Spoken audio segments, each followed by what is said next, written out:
Welcome, everybody. Thank you for joining us on this Friday afternoon for our reflection session on our history article from the Sigma Kappa Triangle that we pushed out on Monday. My name is Ann O'Connell Adams. I'm the National President of Sigma Kappa. Please note that this session is being recorded. We will upload it in the coming weeks to our YouTube channel so that those who couldn't participate at this time can also view it and see what we're talking about here today. Closed captioning has been enabled for this Zoom meeting and can be turned on by clicking the closed captioning button at the bottom of your screen. Some of us are in the same room here today.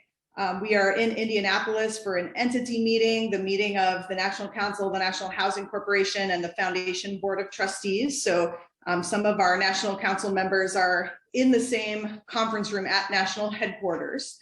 We will introduce everybody else in just a few minutes. And we want to let you know that's why we chose this time and day for this session. I realize 3 o'clock on a Friday is a little bit of an odd time. We were hoping we could catch some people that are working from home or lunchtime on the West Coast, but since we were together today, this was kind of a perfect opportunity right around the time that the article came out for us to be together and come together and talk to you a little bit about what we've seen. During this session, we'll be discussing behavior and language that you may find emotionally difficult. And if you find yourself in that situation, you need to take a little break. Obviously, we can't see you.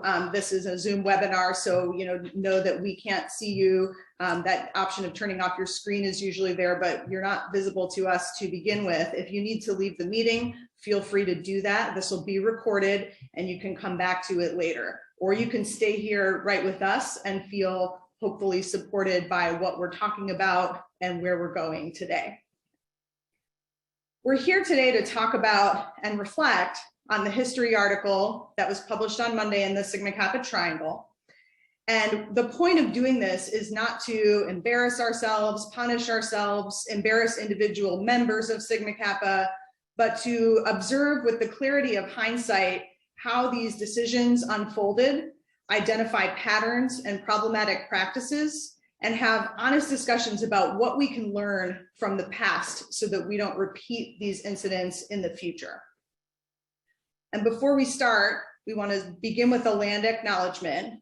We wish to acknowledge and honor the indigenous communities native to this region and recognize that here at Sigma Kappa National Headquarters, we sit on the indigenous homelands and resources of the Maiamia and the Kickapoo people as past, present, and future caretakers of this land. We'll start with some introductions. So you may recognize many of the faces on this Zoom, and we'll go around and introduce people. But I'd like to introduce you to Dr. Marlon Gibson, who on the screen maybe isn't right next to me, but actually is right next to me in the room. Marlon is a member of Kappa Alpha Psi fraternity, and he works for Kappa Alpha Order as the Director of Community Engagement. Marlon has his bachelor's degree and master's in higher education from the University of Toledo and his PhD from the University of Georgia. We have been just so thrilled to be working with Marlon since last summer on our DEIA efforts. He's been assisting us with everything and helping our committee. Marlon's been participating with the DEIA committee and helping to drive that work along too. So we are excited to have him here with us for our entity meeting at headquarters and for our reflection session here today. I'll turn it over to Angie to start introduce. Oh, and I also want to mention our executive director, Jordan Bentledge, and our general counsel, Julia Kozicki, are here in the room too, not on camera. They are running all the logistics for us. And we think we've worked everything out. So hopefully there won't be any technical problems, but we ask for your grace if anything like that does happen. I'll turn it over to Angie to start our introductions. Hi everyone, Angie Ahrens, Theta Eta, National Vice President for Alumni. Good afternoon, everyone. Megan Miller-Toole, Theta Eta, National Vice President for Collegiate Chapters. Hi everyone, I'm Kathleen Brangen-Held, Xi, National Vice President for Membership. Hello, I'm Dr. Christian Gam, Alpha Theta, National Vice President for Programming. Hello, I am Pamela Mosier-Walker, National Vice President for Communication, Theta Tau. Good afternoon. I'm Jennifer Rainey, Alpha Gamma, National Vice President for Finance. Hey everyone, I'm Christy Nielsen and I'm the History Task Force Co-Chair and I'm from Xi. I am Allison Parker from Alpha Gamma and I'm the History Task Force Co-Chair as well. And I am Mallory Simmons, Delta Delta, Director of Publications. All right, thank you everybody. So as you know, we appointed a history task force at the end of 2020. The group began its work at the beginning of 2021. And this was an action item under our strategic plan, goal number 2, which is that Sigma Kappa will model a diverse, equitable, inclusive, and accessible membership experience among the women's sororities. So one piece of that is that we felt that we needed to understand and acknowledge those parts of Sigma Kappa's history that have not always been inclusive. You can see on the screen the task force members. So we have Allison and Christy here who are the chairs. And then we give a huge thanks to the remaining members of the committee that you can see up on your screen. I don't think I've ever seen a group quite like this assembled within Sigma Kappa. We have history teachers and archivists, folks with lots of great professional experience to get this work done. And I think that really showed in the product that they created. A ton of work went into this over the course of a little more than a year. And we owe a debt of gratitude to these members for reading through all of the historical materials, interviewing the members who lived through these experiences, and presenting to you a description of Sigma Kappa's practices back in 1956 and beyond. The charge of the task force was to research, document, and acknowledge Sigma Kappa's history as it relates to organizational discrimination, as well as our historical steps toward inclusion. We gave the task force a list of things that we were aware of that we had never really researched to ground or acknowledged. So this wasn't meant to be comprehensive. And it's likely that there have been many more acts of discrimination or prejudice by the organization than those that are discussed in the article. The point is not to name individual members, name and shame. We're looking at organizational discrimination so that we can, in a healthy way, acknowledge what's happened in the past and move forward from there. And the article is not meant to be comprehensive of everything that's happened in Sigma Kappa. I think I already mentioned that.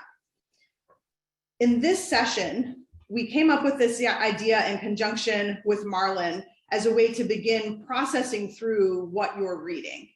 And so we're here today as a chance to apologize on behalf of the National Council and the National Organization, and to show you our commitment to using this information to move forward from here. We'll give you a quick overview of the agenda for this session. First, we'll get from Christy and Allison a high-level overview of the articles. They'll walk you through some of the pieces that, if you've had the chance to read the article, you have already seen a little bit about. Our National Council members will go through and talk about some of our immediate next steps based on recommendations from the History Task Force. We'll have some time for questions and answers. So as you're listening to everything, or if you have a question now, you can always put those in the chat. We'll be reading them here, and then the most frequently asked questions we'll throw out to the group, and we'll have a little bit of a discussion, and then we'll have a closing at the end. So with that, I'll turn it over to Christy and Allison to give you an overview of the article.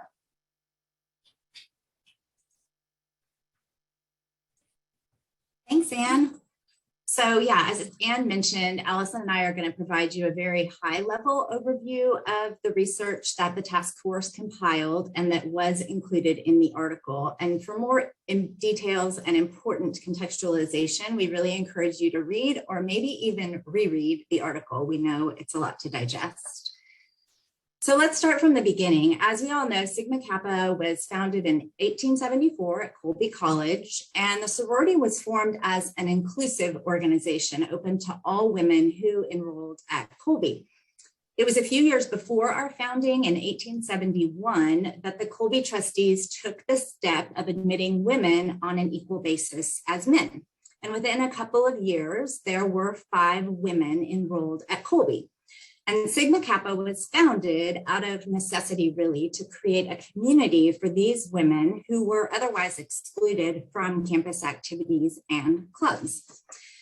Now, for the first 20 years of its existence, every female student at Colby was invited to join Sigma Kappa. She would simply get an invitation in the mail. So while Sigma Kappa was inclusive from the onset, it is important to point out that, this was women at Colby at the time. It's important to point out and put into perspective that inclusive idea. So women at the time at Colby were white, they were Christian, and they were wealthy enough to pursue higher education. So fast forwarding all the way into the 1940s, World War II had ended, and more than 2.2 million people from diverse socioeconomic backgrounds were attending college, many on the GI Bill. So serving overseas had opened worldviews and ideas for many of these collegians who brought this thinking with them to their campuses. So in the Sigma Kappa realm during this time, the Alpha Lambda chapter at Adelphi University in New York pledged 2 Asian American women. Their names were Betty Takasawa and Loretta Kim, and both of them were from Hawaii. The chapter members recall that the national organization did make some attempt to stop them from initiating these women, but ultimately the chapter prevailed, the women were initiated, and there was no fallout from the national organization. Now, according to our research, this was likely the first time that Asian American women were initiated into an NPC sorority. So now I'll hand it over to Allison to continue to walk us through the rest of the research. Thank you. So in the early 1950s, the Alpha Zeta chapter at Cornell was seeking a clear, definite statement from National Council about any of Sigma Kappa's membership qualifications. They heard nothing, and so the chapter moved forward, meeting and entertaining a pretty wide range of potential new members during recruitment, including women from various racial and ethnic backgrounds. In 1956, they did pledge a Black woman named Barbara Collier Delaney, and she's widely believed to be the first Black woman to pledge an NPC sorority. The chapter wrote to National Council. They let them know that they had pledged Barbara, and they received a reply back simply thanking them for the information. Several months later, the chapter got a form letter announcing that it was being suspended for the good of the sorority as a whole. And that's language that we'll hear again later as a similar incident occurs at Tufts. There was no specific reason given, no terms of the suspension were specified, and the chapter wasn't given an opportunity to discuss the situation or answer any questions that National Council might have had. So later that year, in the fall of 1956, the suspended chapter formed a new organization. It was a local sorority called Chi Gamma. And then a couple of years later, in 1958, Alpha Zeta, the suspended chapter, sent delegates to convention, to Sigma Kappa's national convention, to argue for the chapter's reinstatement. That reinstatement resolution was rejected, although it was narrowly rejected. And if you've read the article, you do know that we spoke with one of those delegates who was sent to that convention, and she told us that they were effectively blackballed at the convention.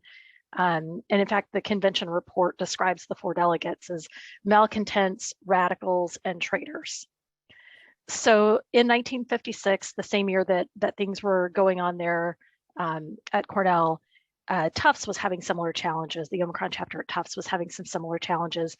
They also pledged 2 Black women named Terry Williams Schachter and Eleanor Turpin Murrell. That summer at convention, an Omicron delegate was grilled about the chapter's reasons for pledging Black women. And then not long after, the chapter received a letter from the national organization informing them that their charter was being revoked. That letter used very similar language that was used with Alpha Zeta. So it was, again, for the good of the sorority as a whole. And again, no reason was given for the revocation. The chapter wasn't given an opportunity to discuss the situation or answer questions. And so later that fall, in the November of 1956, the former members of that Sigma Kappa chapter formed their own society. They called it Talia, and Talia operated on campus until 1960. Those incidents at Tufts and Cornell really led to some national consequences, some significant national consequences for Sigma Kappa. They both received pretty widespread media coverage, including a New York Times story. And so in response to those incidents, the Massachusetts state legislature commissioned an investigation into discrimination at fraternities and sororities in the state. In its 1957 report, that commission stated that Sigma Kappa didn't appear to have specific discriminatory provisions, but that the facts showed that the people responsible for the expulsion of the Tufts chapter did engage in discriminatory action. It also recommended that legislation be put in place requiring the University of Massachusetts eliminate clauses and practices that discriminate on the basis of race, creed, color, or national origin from the membership regulations of all social groups on campus. And it advocated for the Beta Eta chapter at the University of Massachusetts to withdraw from the national organization if it experienced any discrimination. In 1957, the University of Michigan Student Government Council gave Sigma Kappa a year and a half to eliminate discriminatory membership practices and policies. And that Student Government Council had no complaint with the chapter itself, but it wasn't unsatisfied with the reasons offered by Sigma Kappa's National Council for its actions at Tufts and Cornell. So again, getting the blowback for what had happened at Tufts and Cornell. And then in 1958, Sigma Kappa passed a resolution at convention agreeing to abide by each university's rules at the campuses where it operated. So the Michigan chapter was allowed to stay open, but the Student Government Council there found that Sigma Kappa was still in violation of university rules. So over the next couple of years, a committee that was studying the status of Sigma Kappa on campus decided that it would reverse that Student Government Council's decision. But as a result of all the back and forth and the turmoil involved, the Student Government Council ended up creating a standing committee to review membership issues in all student organizations on campus. In 1961, the Alpha Eta chapter at Minnesota relinquished its charter, and kind of leading up to that, in the 11 years or so leading up to that, IFC and Panhellenic councils at Minnesota were reviewing the national policies of all the fraternities and sororities on campus with regard to race, color, creed, and religion. And they encouraged chapters to work with their national organizations to get rid of any discriminatory language. So for years, the Alpha Eta chapter had been seeking a clear answer from Sigma Kappa's national organization about any discriminatory practices or discriminatory language, and they were unable to get a satisfactory answer. So in 1961, they opted to relinquish their charter. And within a couple of weeks, those women were able to draw up a new constitution and became a local sorority called Beta Tau Lambda. So we're seeing a lot of similarities in these incidents. As Christy mentioned, this is really, a high-level summary, really quick walk through some of those major incidents that we researched. And so I would echo what she said, if you haven't read the article yet, would really encourage you to do so, because it does provide some important contextualization and some additional detail around other NPC activities and campus inquiries that were going on kind of in the same time frame, and also looks at some of the changes that have been made to our national policies in the last 15 years or so as we start to build this more inclusive experience. And so with that, I'll kick it back to Anne.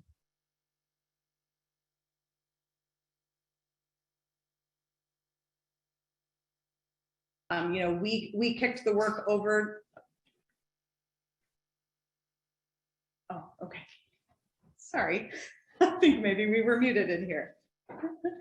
Thank you to Christy and Allison, and another big thank you to the entire task force and to Mallory, Annika, our staff liaisons to the task force. This was a lot of work. We kind of, kicked it over to them and they ran with it. And I think you can see from the materials that they collected in the article, the yearbook photos, they really left no stone unturned, looking into the incidents that we teed up. And, I think we really owe them a debt of gratitude for this thorough and thoughtful work in the way that this was put together. This afternoon, we want to state very clearly to you from the National Council that we are sorry. We're sorry that we closed our chapters at Cornell and Tufts. We're sorry that we created a situation where the University of Minnesota chapter felt a need to disconnect from the national organization and turn in their charter. And most of all, we're sorry for the hurt, harm, and pain that we caused to Barbara Collier, Terry Schachter, Eleanor Turpin, and the members of the chapters that offered these women a place to belong on campus. I also want to reiterate my message from the beginning of the magazine that acknowledging what happened in 1956 is kind of the easy part here. It's easy to look back almost 70 years into the 1950s before the Civil Rights Act and be an observer to clear acts of racism that we can all easily recognize today as deplorable. The harder part is recognizing that racism wasn't left back in the 1950s, and the beliefs and ideas animating those decisions made by Sigma Kappa in the 1950s are still present today. They appear in our individual biases and prejudices. We all have them. They're woven into the systems that we've created over time. And it's critically important for all of us to be open to the idea that the practices in which we've personally participated and the policies from which we've personally benefited have often perpetuated exclusion, white supremacy, bigotry, homophobia, transphobia, and we need to always be thinking about our actions, our policies, and how we can do things better to take down those barriers and create a true place of belonging in Sigma Kappa. We've been systematically going through our policies over the past year and a half and working to take down barriers, to get rid of things that are excluding people from participating in Sigma Kappa and in the leadership of Sigma Kappa. And you'll see a lot of those changes brought to the convention floor for bylaws amendments this summer. But we know that there's more work to be done, and we're committed to continuing this conversation among ourselves and with all of you. So with that, we'd like to go over some immediate next steps with the members of National Council. The task force gave us some recommendations about things that we could do right away, things that we could do based on what we learned in the article, and we've committed to those. And so I'll turn it over to Jennifer to start with our first of next steps. Thank you, Anne. I'm going to talk about the apology letters that we have mailed and emailed to alumni members of Alpha Zeta, Cornell University, Omicron, Tufts University, and Alpha Eta, University of Minnesota. We've also posted these letters on our website for transparency, since many of these members withdrew in the 1950s and we don't have their contact information. We've also sent private apologies to the women who were excluded: Barbara Collier, Cornell University, and Terry Schachter, Tufts University. And these letters offered a further apology in person. We were unable to send an apology to Eleanor Turpin as she passed away in 2003. I'll turn it over to Pam to share changes in our volunteer positions. Thank you, Jennifer. So we will be adding a director of history, previously known or referred to as National Archivist. This role will be a mix between an archivist whose focus is on collecting and preserving documents, as well as a historian interpreting those documents. The director of history will help and can help with writing articles for the Sigma Kappa Triangle, doing podcasts. We hope to have this position posted to the website by early April of 2022. And now I'll turn it over to Angie, who's going to talk more about our partnership with History IT. Thanks, Pam. As she mentioned, History IT is a new partnership for Sigma Kappa. History IT is a company of digital innovators. They actually employ project and metadata specialists, historians, content and social media experts, software engineers, and many more individuals who help us with our history collection. In June, we are launching Sigma Kappa's Digital Museum. This website will transform Sigma Kappa's history. Think of those photographs, our scrapbooks, memorabilia, all of those collections that Sigma Kappa has will be accessible to your fingertips via computer. This allows us to give our members the freedom and ability to take Sigma Kappa's history, come to life, to take it to the next level with a fun connection and discover something new every single day. The History Task Force conducted oral history interviews with 8 women who lived through the experiences shared in the article. With their consent, these interviews will be posted on the History IT website. Megan's going to dive a little bit more into our experiences. Thanks, Angie. It is important to us to continue to listen to the experiences of our members. Anyone at any time can email Mallory at history@sigmacappa.org to tell us about their experiences. Additionally, we'll be hosting focus groups for members from marginalized identities to tell us about their experiences. These will be spaces for members to respectfully and safely talk about experiences that they have had. We expect to have at least one per district and want to keep them to small groups for the purposes of conversation. Information and details about those will be available in early April. In the recent past, we have introduced resources regarding bias response, and we want to highlight some of those today. Resources to address bias in our collegiate chapters were posted on our website in fall of 2001. Additionally, a reporting email, bias@sigmacappa.org, was created. We always encourage members to utilize that email address to share bias incidents so that we can help provide resources, follow up, and support individuals who have been impacted. We've been working with our newly established personnel committee, established last summer, to develop resources for addressing bias incidents with volunteers and to be able to follow up on those. And finally, we'll create a task force to address how to handle bias incidents and situations with our alumni at large. Christian's now going to share a little bit more about other resources. Thank you, Megan. Additionally, staff and volunteers will work together to identify a plan for education and resources to be provided to members at all levels of the organization to ensure organizational acts of exclusion won't be repeated. Additionally, this plan will start with podcasts that will be available by early April. One podcast will be with our fantastic History Task Force co-chairs, relating some of the behind-the-scenes information about the work of their task force. Another podcast will include our friend, Dr. Marlin, about the importance of sharing our history and what we do with this information moving forward. Turn it over to Kat. Thank you, Christian. We will continue to examine our extension processes and have already started undertaking this review. National Council will be conducting focus groups with those who participated in past extensions and appointing a work group to examine how we conduct extension and to create a transparent blueprint for future extensions to ensure alignment with our DEIA values. We call upon every chapter during recruitment to participate in the bias training program available in the Learning Center, and for every member to stand up against bias and report it. Reporting bias is always the right thing to do.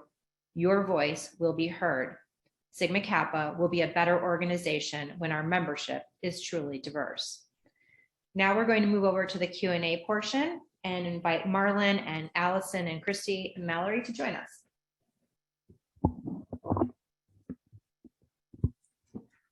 Hi. Good evening. So before we go into the Q&A portion, I just want to talk a little bit about, it's been a pleasure to work with Sigma Kappa and the work that I've been doing. And it really has been an honor to work with the DEI committee.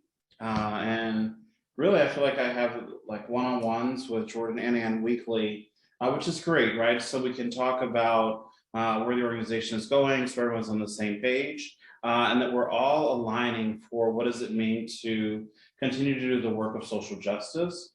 As we all know, the work of social justice is not something that you just check a box. It is work, and it's work to talk about it, to think about it, to actually live through things and apologize for a time in which some of us weren't even alive, right? But how do we discern and make those decisions and talk about that as we go forward? It's also a pleasure to review the documents, practices, policies, and procedures of the organization, and to think about and align with what does it look like going forward to remain relevant and sustainable. Another piece, and this is the extra burden to me, is the opportunity to build relationships with members, especially those that I'm sitting with today, right? As well as volunteers, and to continue those conversations. And last but never least, it is an honor to work with Stevie Tran and to make sure that that friendship is one that's also in alignment with all that Sigma Kappa continues to do going forward. I just have a few ground rules for the question and answer period. And they're pretty simple, right? One is I always ask that we're respectful. We are all grown here, right? And so there shouldn't be a need for any yelling or someone to mock or jeer or make someone feel less than. And how do you ask a question that is one that's informative, but not one to be critical, right? And so I just ask that we remain respectful, cognizant of feelings, and then remember that this is an opportunity for us all to learn and grow together. As Maya Angelou always says, when you know better, you do better. And so part of that is learning and growing together, not placing judgment, and truly being graceful with the opportunity that you've been given to propose a question during this webinar. Thank you so much.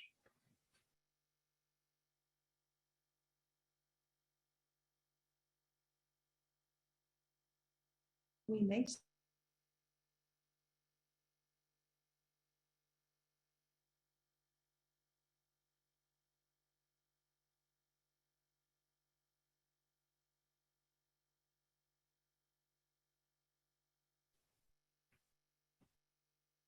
And I'll start out with a question that was posted in the Q&A from Samantha Keithley, and she said she was curious to what, if any, the response has been to the letters that Jennifer mentioned, the apology letters.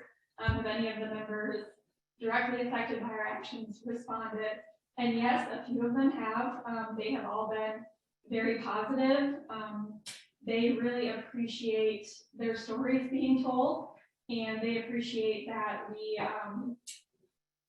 have brought these issues to light and that we have apologized for them. So they're very appreciative. And we actually hope to talk to a few more of those members that have reached out and add those to our oral histories, hopefully.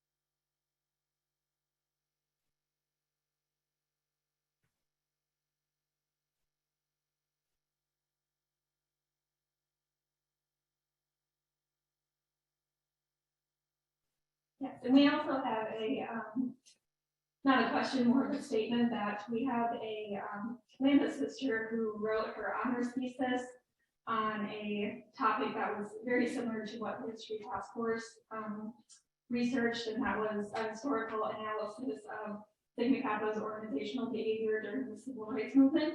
And that alumna did contact me, and so I have that thesis in my email inbox right now, and I'm hoping to have the opportunity in the future to look through that and to reconnect with her.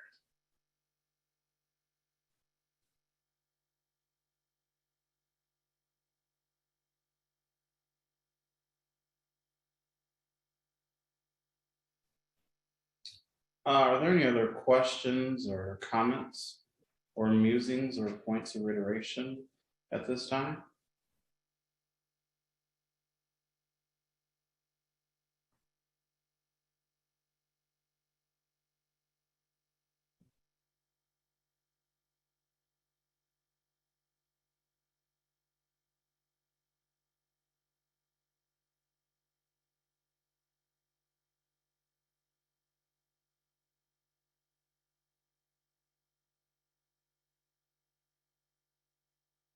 I guess I can say that. We have a question: how can anyone get involved to help with future committee work?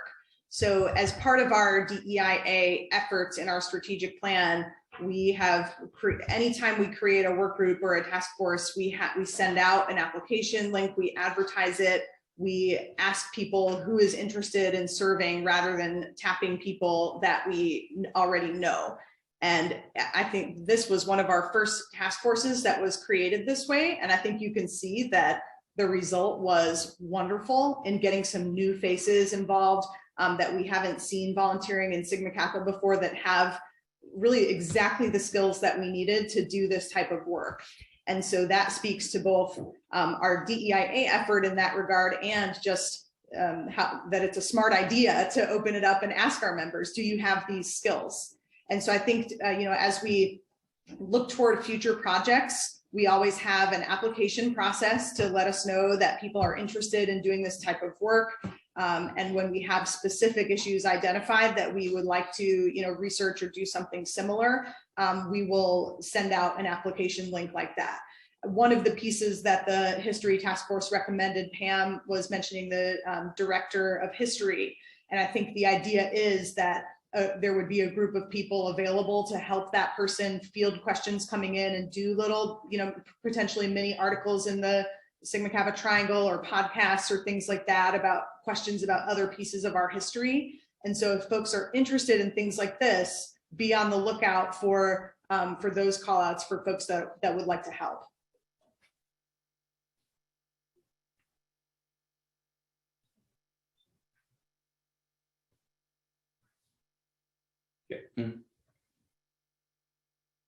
Yeah. What can general membership do to support this cause? The first thing that I would ask is patience. I use this example often of, if John Lewis would have stopped when he was on the Edmund Pettus Bridge, when he was set upside his head, where would we be today? But anyone that knows the work of John Lewis knows that John didn't stop there. John did not stop until he took his last breath before he left this earth. John was still fighting. And so I ask for patience, because this is not easy work. This is not work to be rushed. And it's not something that you just do when you're done.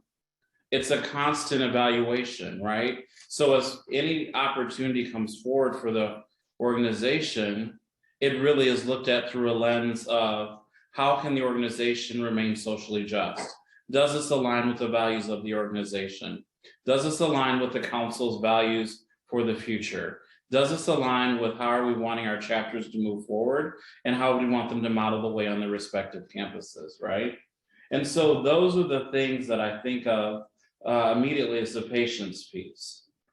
And then please offer information and or opportunities for growth and or support for the organization. You notice I said offer opportunities for growth, right? There's a way to be critical, and there's also a way to be civil and be respectful when offering different types of feedback. As I learned through the doctoral process, feedback is a gift. We like those gifts as well, but we also like them to be respectful in a manner that is consistent with how you would treat a sister when sharing information. No one's perfect. And so how can we talk through the feelings of the past, acknowledging that there's individuals that we have not shared their stories, but we're willing to hear those stories, we're willing to talk, we're willing to listen most of all, and we're willing to go forward. Those are just a few ways that the general membership can support the cause.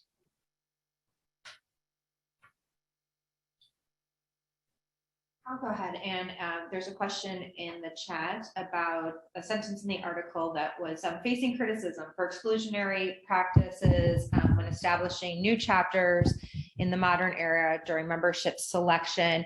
So just to reiterate what I had mentioned earlier, we continue to examine our extension processes and have already started undertaking this review. We will be conducting focus groups with those who participated in past extensions and appointing a work group to examine how we conduct extension and to create a transparent blueprint for future extensions to ensure alignment with our DEIA values. So if you had previously worked on a past extension as a volunteer or a staff member, you are free to reach out to us, or we will be reaching out to you.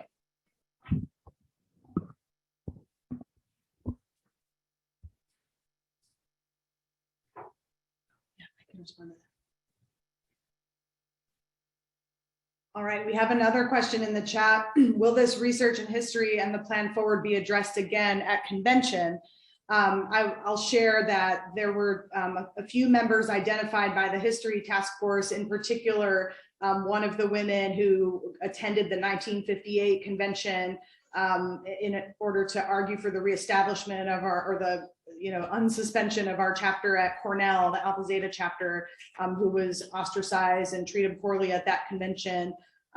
We've identified 2 people from the oral history interviews that we will be inviting to the next convention to hopefully give them a completely different convention experience. We will have one lunch at the convention that's dedicated to our history IT project. So yes, we are happy to continue to reiterate, the article and our steps forward at the convention this summer, hopefully with a few of the women who lived through it there with us.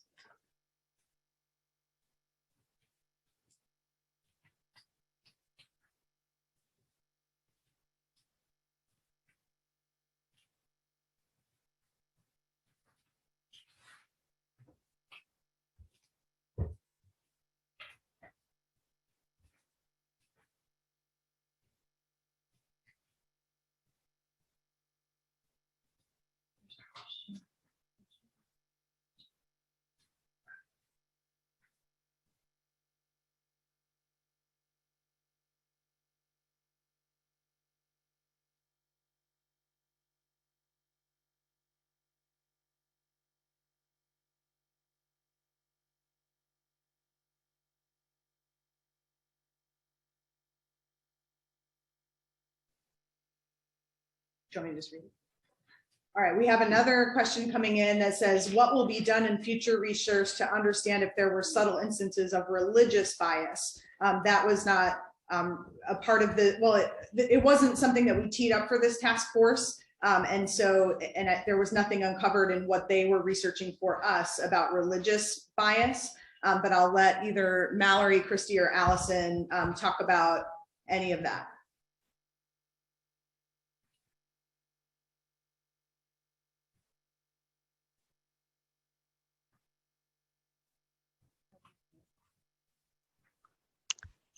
Sure, I guess I can talk about that. So if I am understanding the question correctly, just kind of what you're wondering what the future research looks like. So as Anne mentioned, we are looking to reform and kind of renew the task force going into the coming year. And that is on our agenda, is to kind of sit down and determine what the next year will look like in terms of research. I do expect that probably religious discrimination will be one of the items that we look at and start to try and uncover those acts of organizational discrimination or see if we can find any. We started out this research really with some somewhat known incidents or incidents that had been sort of passed down by word of mouth and things that we thought we knew about, but we probably needed to dig into and kind of figure out exactly what happened and figure out if they were organizational acts or just sort of get to the bottom and kind of figure out what exactly happened. At least, during that year of research, we didn't uncover anything related to the incidents that we did research that was specific to religious discrimination. And so, I think certainly if people know of, those acts of organizational discrimination that specifically involve religious bias, we would love to hear about them so that we can put them on our slate for the coming year. Because I think at this point, we would be kind of fumbling around a little bit in the dark to kind of figure out where to start. And so we need to know where to start. We certainly need to know what those incidents look like and kind of where they occurred and when they occurred and kind of start to narrow them down.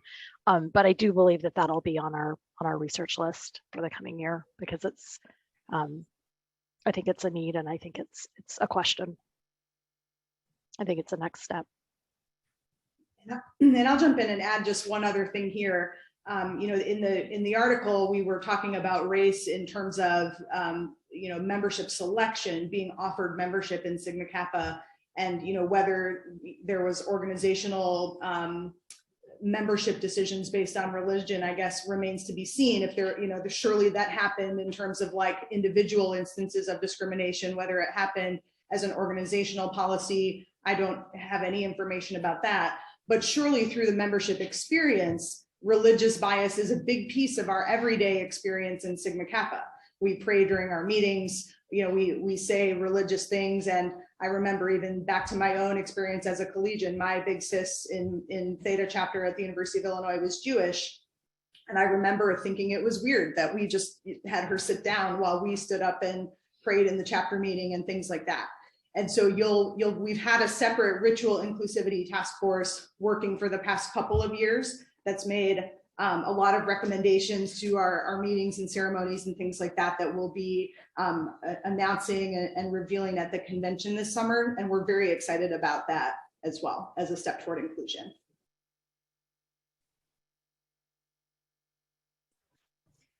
There's a question in the Q&A regarding the kinds of support that we can provide to collegiate members who reach out about anything actively happening in their collegiate chapters, or to alumni members who reach out about anything regarding their alumni experience. And do we have resources and support to engage those individuals in a meaningful way?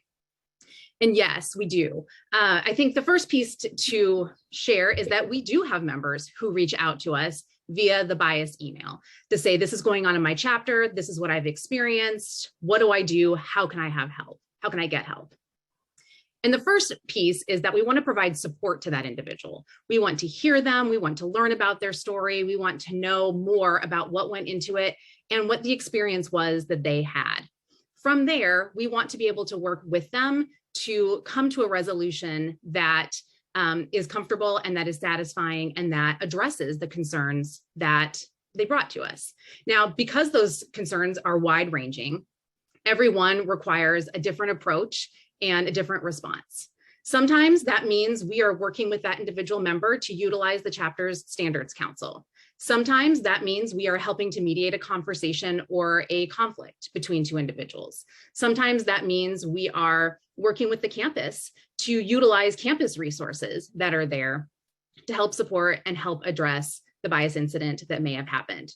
Many of you are probably familiar with Talkspace, a resource that we have for the organization and for members to reach out and get the emotional support that they might need that is not from a member of the organization, which of course carries a different impact and can help in different ways. We want to make sure that those individuals have different kinds, have a various range and menu of support options. And so we work with them in that way. Sometimes that means we need to dig in and figure out what's going on with a chapter standards council or what's going on across the chapter. At that point, we might facilitate a workshop to help chapter members or the standards council improve, be educated, learn more, and respond differently. We might work with our Live with Heart facilitator team to host an educational opportunity for the entire chapter. There's a number of different ways that we might support, and all of those are based on the situation and what the individual member is interested in. Everyone has a different response and wants a different level of approach when it comes to bias incidents. So we really want to be able to be mindful of the needs of that individual members. I mentioned in my comments earlier that we are creating a mechanism for dealing with bias incidents for volunteers, and that we'll be creating a task force to do so for alumni interactions. We really don't have a good mechanism right now to navigate bias incidents that are just in our general alumni or the alumni experience at large. Those have come down to individual one-on-one conversations as needed, and that's not a good enough systemic approach to make sure that we have a structure in place to support individuals and to prevent those kinds of bias incidents moving forward. So we have some of the pieces in place. We are working on some others, and others are coming in the future. Thanks for asking the question.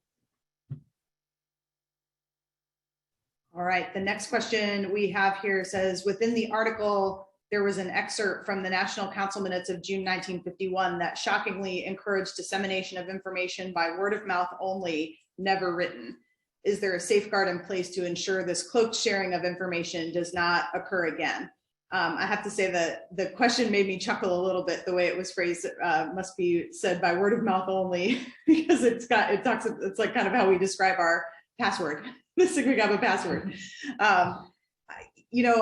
I think it would be a lot harder this day and age to have a policy that was secret like that, simply because everything that we do is in a OneDrive folder for our meetings. And, we keep minutes. We are not ever destroying our minutes or asking Julia not to write things down. Like, we have pretty open, transparent discussions about everything that we're doing. We have everything, being disseminated over email, in the scoop, in newsletters, in our directions to our national officers. I don't know that if there are any suggestions about what a policy we could put in place to make sure that things are not secretive like that, we're certainly willing to implement it. But hopefully we can, you can trust that we won't do things like that. And we know we know from the article that is shocking and something that we shouldn't absolutely be doing.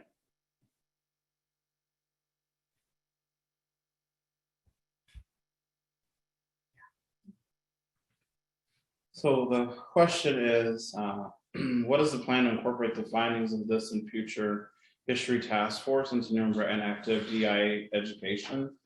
We would be remiss if we did not take this opportunity to share in NUMBRA education, as well as other opportunities to educate alumni when they're interested in learning about it. But it is truly an opportunity for the current NUMBRA education process and others going forward to know where Sigma Kappa stands. Because as I always say, it's really hard to look forward to the future if you aren't comfortable in talking about your past. And so that's part of the piece, is being comfortable and acknowledging and willing to talk about the past, and being able to really have the narratives of those that have lived through the past and are willing to share their lived experiences as well.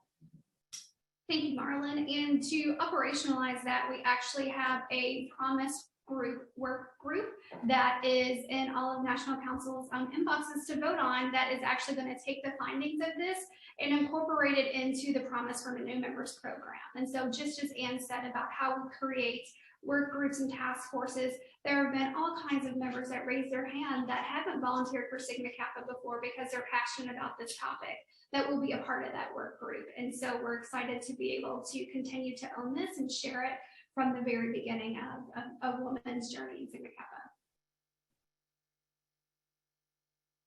Are we ready to close? All right.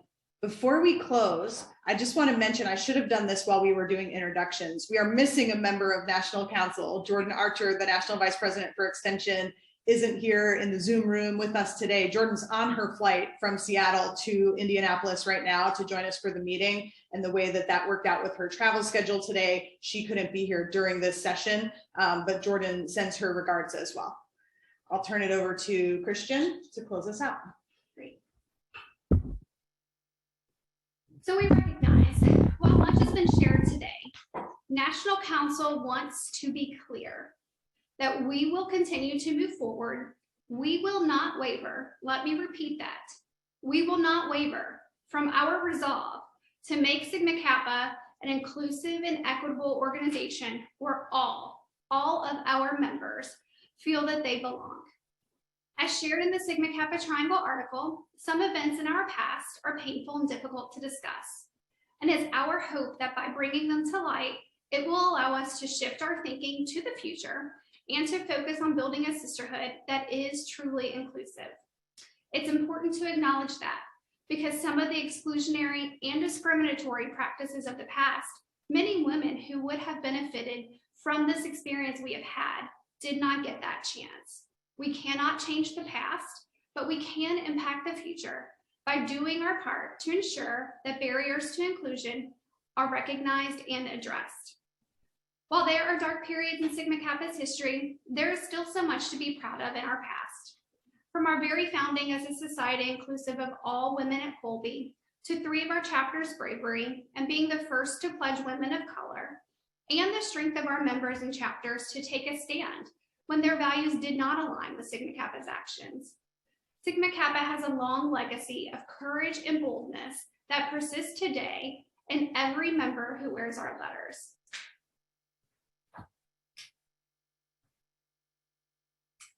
And I'll now share the words from our founder, Mary Low Carver. Carry on the light, the little torch we were privileged to kindle so long ago. Bravely let it shine, failing not, nor fading in all the years to come. So shall it shine, a splendor through the years. Friends, this is who we are, and we are moving forward. This is not our first time being outcast, and it will not be our last. However, we will continue to move forward, and we will not waver in our resolve. We are one, bound together as one national council and as one Sigma Kappa. In closing, I share with you excerpts from poet Amanda Gorman's poem, The Hill We Climb.